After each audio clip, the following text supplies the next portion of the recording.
Hey, hi, hello, what is going on? As you can hopefully see, we've got another Kendama commentary, in the making right now. Just came in from a nice session outside, and along with this, boom, arm bounce that I've been playing around with. Yeah, it's a really fun warm-up trick, I recommend it. But along with that, the two tap, that is what I'm going for today. Not just the two taps, but the two taps to the juggle and then the spike, the whole shebang with the two taps. That's what I was going for today. I'll give you a few tips that help me get close or helped me actually nail this trick. Whatever the ending might hold, we don't know yet. But yeah, I'll give you some Dama tips, of course. And then, I've got some news, some Dama news in terms of something I might have on the way that you might see in the future.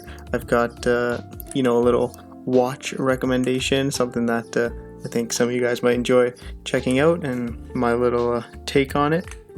I don't know why I said watch recommendation when I should have said something to watch recommendation or something that you may like to watch recommendation. Watch recommendation makes it sound like I'm recommending you a nice new shiny timepiece for your wrist, but I am talking about something to watch. Okay, bye.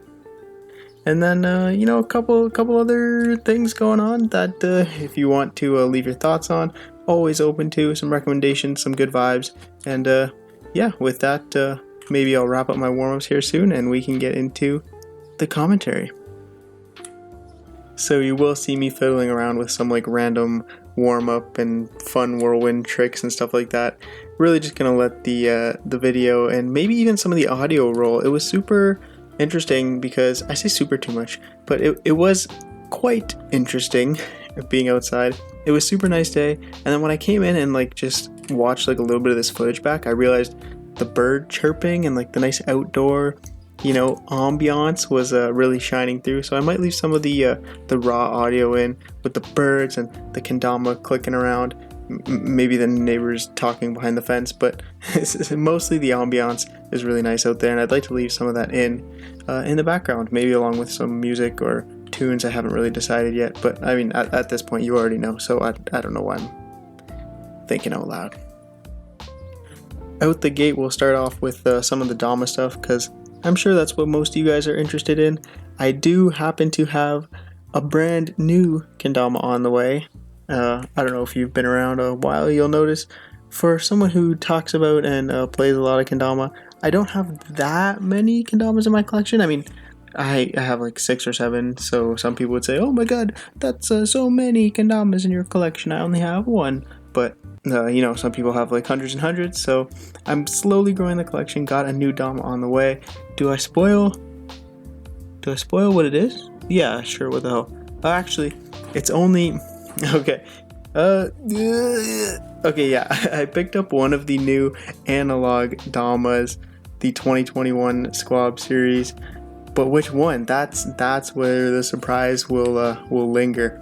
There's the pigeon, the quail, and the unicorn, and yeah, one of those 3 is on the way, and I'll kind of unbox it, crack it open for you just to share the experience, because I've never gotten an analog Dama before, so I think that's going to be pretty interesting. What's inside the box. Maybe there's I don't know. I don't know what could be in the box besides maybe a carrying case and some stickers. Speaking of the stickers, I was maybe I'll throw a picture up here. I kind of whipped out my sticker collection. I've just been throwing all my Dama stickers in this one box, and I took them all out with the thought oh, I should, deck out my laptop and stickers. People do that. Cool people. Yeah, I thought maybe I'll deck out my laptop and stickers, and I kind of started arranging them. And, it was just a thought, but it made me wonder, if you look at the way that it is in the picture with the I'm trying to remember because I don't have the picture in front of me. It was the chrome and the lotus sticker were lying on the laptop, and they were upright, so you could obviously read them. And my laptop is facing me, so the lid is ready to open and ready for you to play Minecraft or whatever. So it's in the position it would need to be in if it was sitting on my desk, and the stickers are upright. But then if you I guess you got to use your creative imagination here. If you open the laptop and then someone's sees it from the other side, all the stickers are going to be upside down.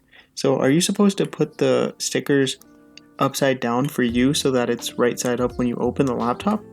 I don't know, that like kind of prevented me from putting any stickers on it because I feel either way, it's like a lose-lose. Either, I mean, it's going to be upside down for somebody, so do I just care about myself and put them the way I like them and then make myself look upside down in Australian if I open my laptop and they're upside down from the other side? I don't know, but yeah, someone's got to have stickers on their laptop, so let me know. Are your, I mean, they don't have to be Kendama stickers either. Are your stickers upside down for you or upside down for the other people?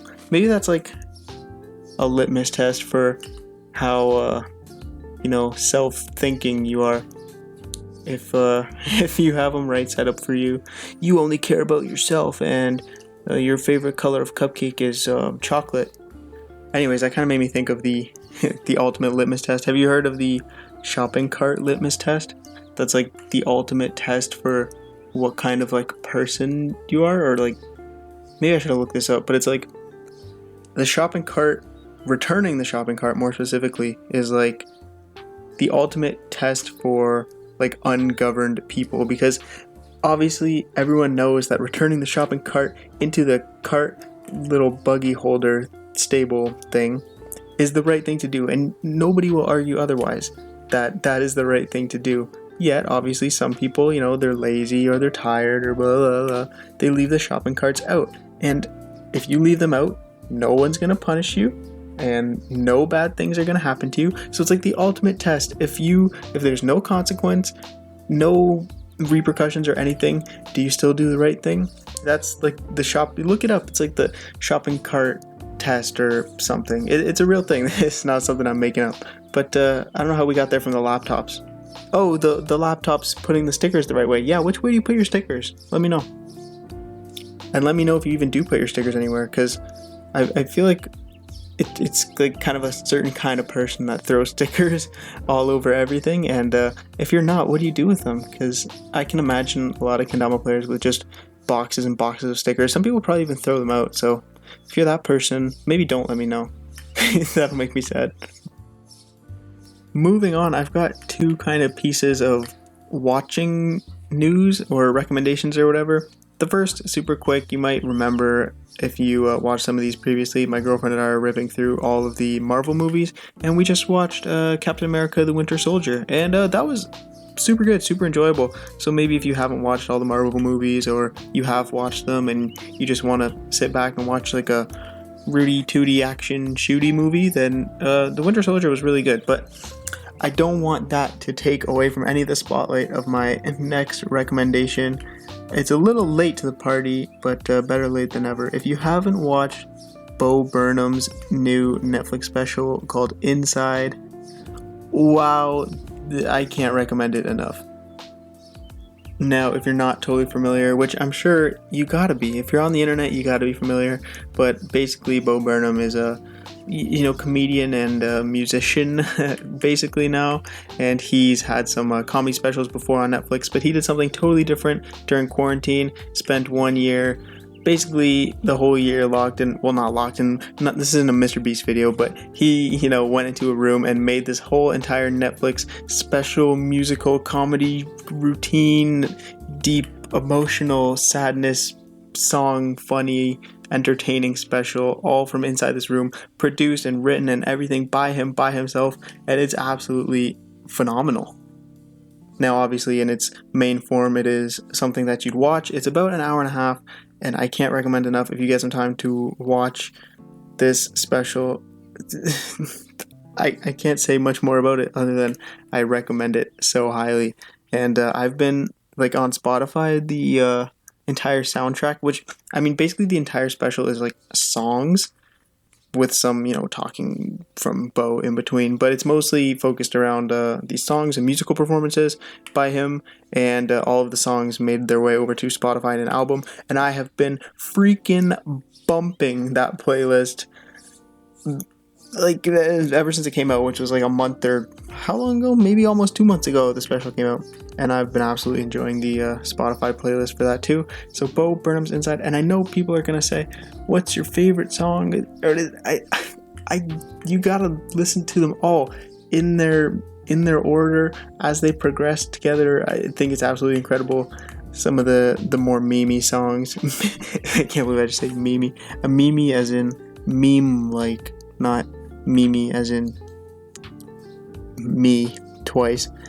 But yeah, you might have heard the Jeffrey Bezos. Yeah, that one.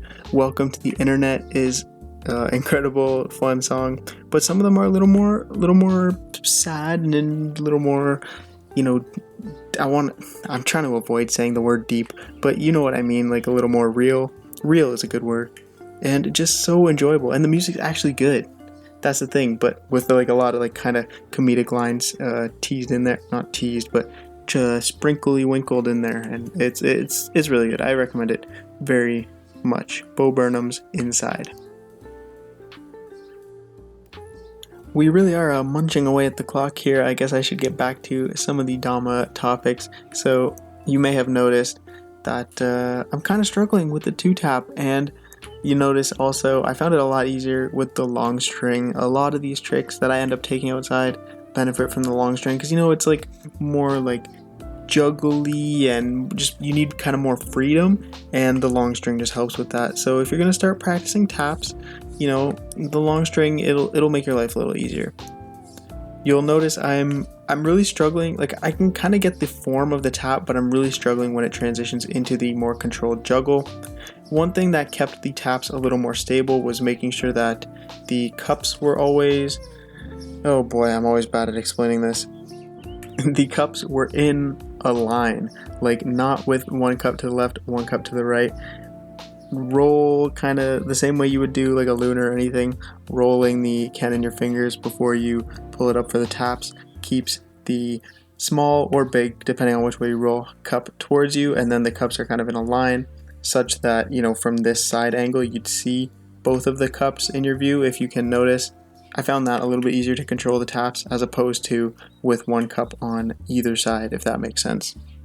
Also, it's really just about finding that balance between like how hard to tap and also where to tap, because I found it really made a difference, even just like the angle that the Ken would hit the tama at. So imagine the Ken's flying through the air and it's like perfectly flat. Well, if you tap, it's kind of going to drop. You want to tap while it's, the handle of the Ken is higher up in the air than the spike, and it'll kind of keep it more balanced and keep the height there. You'll kind of know what I'm saying if you give it a try, and you might also